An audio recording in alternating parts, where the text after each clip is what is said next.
Alright folks, we are on part 2 of the 69 WheelHorse Charger revamp. And I took care of a bunch of stuff since the end of the last video. I got the gas tank on, the wiring is all squared away, got a brand new fuel line on it, tossed the battery in there for now. The battery box is pretty well rotted and one of the bolts snapped off of it. So more than likely I'm going to have to either pull it out and do a little bit of welding work on it or swap it out with one of the other ones that I have as a spare. I also got a couple of tie rods on the front. They're not WheelHorse. Well, that one is. That one's homemade. These were off of the 1277 parts tractor up on the hill that used to have the loader on it. Some of you might remember from a while back. So that's all set. Choke cable's all set. My throttle cable I wasn't able to get working, and I don't have an extra one. I thought I had one kicking around. I can't find it. So worst comes to worst, I'll just buy another one. Shouldn't be too big of a deal. I know they're still making them.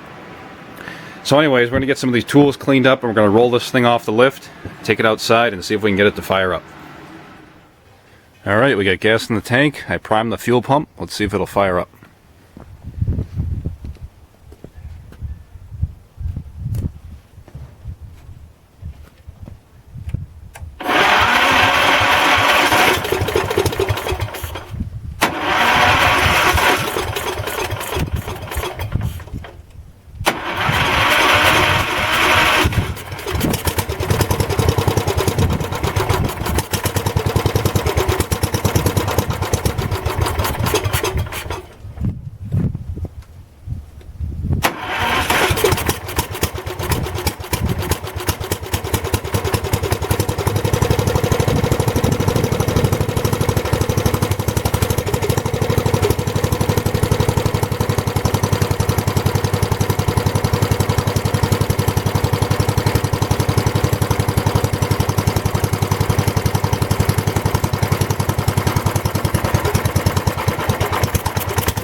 Folks, that is not bad for a first startup.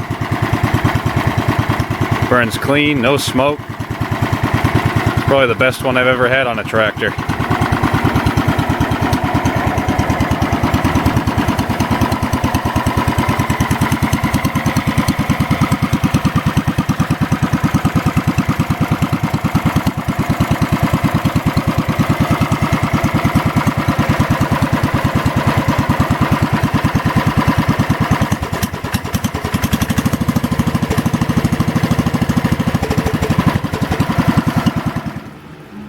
Charger is back up on the lift table again, and as you guys just saw, we had a very good startup of this Kohler.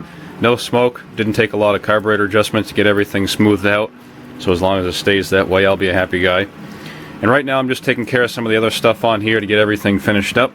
I ended up finding another throttle cable for it, which I pulled off of one of my homemade tractors. I got my light switch working. Throttle cable routed out really nice. It's a little close to the governor arm, but it's not enough to affect anything. I still have to clean up my clutch disc, grease up the front end, get the hood on and get my lights working, make sure that's all set, and just look over some of the other wiring underneath the dash and check in on that. So we'll get the rest of this stuff finished up, get it all back together, and then we can take it outside and go for a ride on it.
So everything's back together, ready to go for this coming spring. I got the plow for it standing up right over there. I even got the arm for the tilting the blade too, so it's a nice complete plow. It's a bit newer style, but it'll fit on here with the axle latches. So come springtime, hopefully you guys will be seeing this again. If I get some time, we'll pull it down, we can get it power washed, get the axle latches on there, mount up the plow, and see if we can push some stuff around up here. So far the hydrostatic transmission seems to be good. It's not whining or anything like that. Drives strong. Haven't had a chance to obviously pull anything with it yet. But aside from that, I can't complain. It was definitely well worth the 125 bucks that I paid for it. And I'm very happy with it to get another WheelHorse again. And it kind of reminds me when I first got my Charger 12, which is sitting over there. So that's kind of cool. But anyways, folks, there you have it. That's the 1969 WheelHorse Charger 12 revamp.